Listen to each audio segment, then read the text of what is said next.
Let me tell you about my twin sister Maggie and me. Over the past 2 years, we have never seen each other face to face or even talked about it. And honestly, it was a relief. Our parents always had a soft spot for her, showering all their love and attention on her while I faded into the background.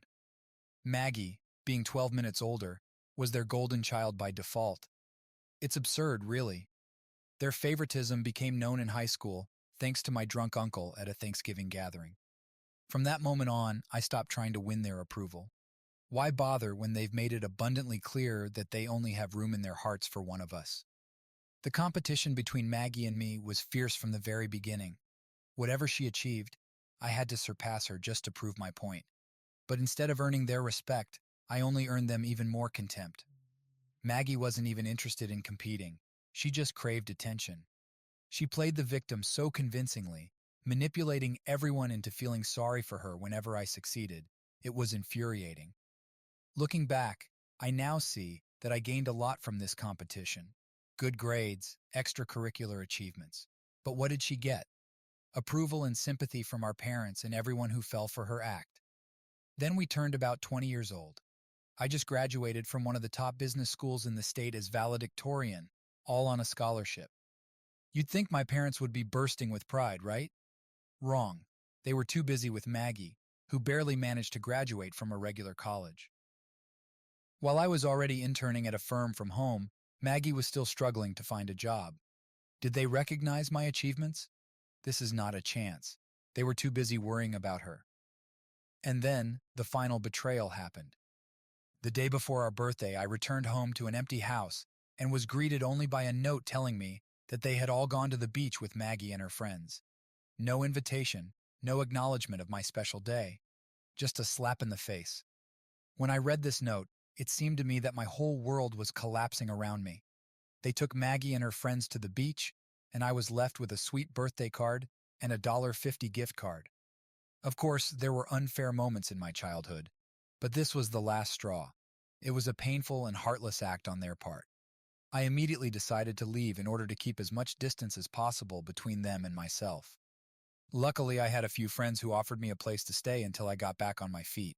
And after completing an internship at the company, I realized that I wouldn't be doing couch surfing for long. I packed my bags, left without saying a word to my family, and never looked back. They didn't even blink an eye. The day after I left, they called me not to wish me well, but to tell me about some problem with the plumbing. When I told them I was leaving for good, they didn't care. Maggie didn't even bother to ask where I went.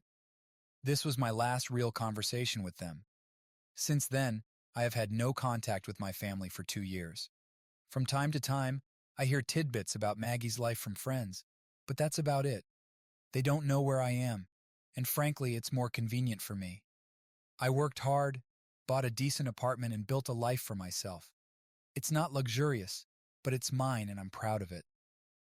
Just when I thought I'd left them all behind, 2 days ago my uncle called me and told me that my parents had been in a serious car accident and wanted to see me. Despite everything, I rushed to the hospital. It turns out that they had been there for several days, recovering from serious injuries. My father was always stubborn about health insurance, thinking we could handle it. It's absurd, really. They first approached Maggie, but she refused to return or help. She claimed that after her luxurious wedding, it was too early to make financial contributions, not wanting to look like a gold digger in her husband's eyes. And fly back? Forget it. She was too busy playing happy families with her stepchildren to care about her own parents. This is truly disgusting. But even if she wanted to help, her husband would not allow it. Wedding. She was adamant that she didn't want to appear like a gold digger to her husband and flew back? Out of question. She couldn't just up and leave her home and her stepchildren, who weren't even hers to begin with. They belonged to her husband from a previous marriage. But instead of being with her parents in the hospital after a terrible accident, she was too busy playing happy families with her in-laws. But even if she wanted to help pay the bills, her husband wouldn't allow it. Where was she when they needed her? Even if she wanted to, she couldn't afford a flight home. Now she's just a housewife looking after children that aren't even hers. Here is your beloved daughter, the golden child. It's incredible that they didn't even have the decency to call me first. But things got worse when my uncle mentioned that My parents now expected me to pay their medical bills VDJ a huge amount that would take me years to recover financially. I'm torn. Am I humiliating my parents by refusing to pay and taking care of myself instead? Or will I fork over the money, sacrificing my own finances, and then wait for them to pay me back? To be honest, I'm not inclined to help them at all. We did in VDDTM communicate for 2 years, and for as long as I can remember, our relationship was not easy. They are practically strangers to me now. But then again, refusing help would make me no better than Maggie, and that's a bitter pill to swallow. Update. Hello. I made the difficult decision not to help my parents. I knew their bills would be covered one way or another, and they only came to me because of their ego. I haven't told them the news yet. How can you even tell your family that you won't help cover their medical expenses after such a terrible accident? It's been almost 5 days since I've seen them, and reading the comments made me realize that I'm still subconsciously competing with Maggie. I think it's just who I am now. Most of the comments noted how stupid it was of my parents not to have health insurance, and I agree. My dad's ego led him to believe that he was an exceptional driver and didn't need car insurance. They were lucky that the accident was not his fault. Otherwise, they would have had to pay to repair the car as well. Financially, my parents are doing well. They are not rich. They are not experiencing difficulties. My father is the head of the sales department, and my mother works in the human resources department. Their income is sufficient, especially now that they no longer have to support me or Maggie. But of course, we also never led a wasteful lifestyle. We were firmly middle class then, and still are. I just can't understand why my parents can't cover their bills. If they can borrow money and promise to pay it back later, why can't they just pay their bills themselves? They didn't tell me the reason, and I doubt I'll ever find out. Update. I finally told my parents that I won't be paying their bills. They called continuously for a week, and yesterday I could no longer ignore them. I prepared myself for their reaction, and as expected, it was not very pleasant.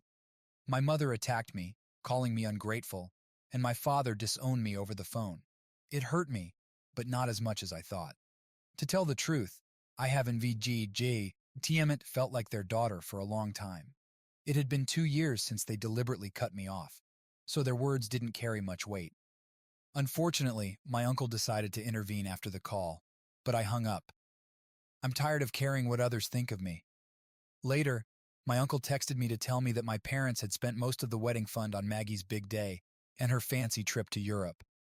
Now they are scraping the bottom of the barrel, resorting to using the remainder of the fund to cover their expenses. It's nice to know that I didn't give up and fork over my hard-earned money. Their financial mess is their own fault. They can ask relatives or bear the consequences, but they will not receive a penny from me. Not my time, not my money. Update 3. Something strange happened today, and I need to talk about it. I haven't told my friends about this because most of them don't know my family history. So here it is.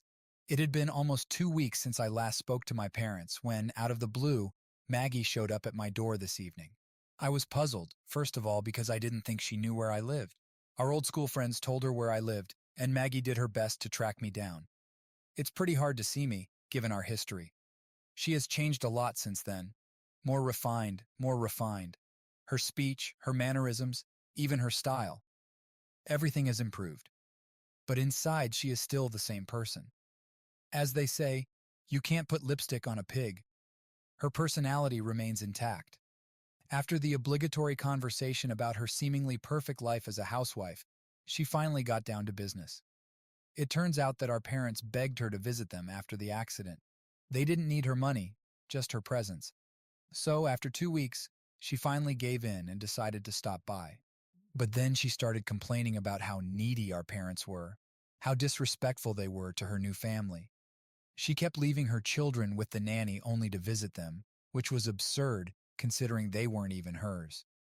She rambled about her marriage, her husband VDJ details I didn't ask about. It turns out he was involved in a custody battle over his children and thought that marrying Maggie would improve his chances. A classic bounce move if you ask me. But she doesn't to pay attention to all this. Or maybe she just closes her eyes for the sake of his fat wallet. It's sad, really. She's being used and she doesn't even realize it. Maggie opened up about her marriage, saying her husband likely married her to support his custody case. He was a full-time businessman, embroiled in a custody battle, and marrying her seemed like a strategic move. His upcoming wedding tipped the scales in his favor, and Maggie bragged about how she saved the children. But it was obvious to me that he was using it. They had not lived together for even a year when he proposed to her, making it clear that he did not love her. It's hard to believe that someone can fall in love so quickly, especially after a divorce. However, Maggie seemed oblivious to this, or perhaps she chose to turn a blind eye for the sake of his fat bank account. His engagement announcement tipped the scales in his favor. Maggie boasted that she saved vjkj the children, but it seemed to me that her husband was simply using her. They hadn't known each other a year when he asked this question, which was a clear indicator that he wasn't in love with her. To fall in love so quickly, especially after a divorce, seemed incredible. However, Maggie appears to have been blissfully unaware, or perhaps chose to ignore the truth due to the allure of his sizable bank account. She seemed perfectly content to be a glorified nanny to her husband's children, but she had the nerve to be angry at our parents for wanting her to be there for them after a terrible accident. She claimed that this robbed her of valuable time spent with her new family, a husband who probably didn't love her very much, and two stepchildren who weren't even hers. If ever there was an image of ingratitude, Maggie's face would be it. As I listened to her complain about how VDJ and needy of JKJ our parents were, I couldn't believe that this was the same girl they had chosen over me countless times. She finally got to the point of her visit. She would be leaving in 2 days. She promised to stay for a month, but said that she was tired of hearing about the accident for the umpteenth time. Now she wanted me to reconcile with them and take her place as their emotional support. Classic Maggie manipulation, but I didn't fall for it. She didn't know that I had been cut off again for refusing to pay my bills, probably because they never talk about me. She sought compassion for herself, wanting me to take on her burden. I had no intention of falling into her trap, so I played along, knowing I wouldn't follow through. She left after telling me to stay in touch, but we both knew she didn't mean it. I was relieved to see her go. Not only was she narcissistic, but she was also incredibly boring to be around. Her life in California seemed superficial, revolving around parties and adopted children. It was sad to realize that her husband most likely did not love her, and her adopted children preferred their biological mother. But it was her choice. For me, I have made the decision to permanently distance myself from my family. They are selfish and cruel, especially Maggie. I'm embarrassed to be related to them, but at least I cut ties and block their access to me. This is for the best.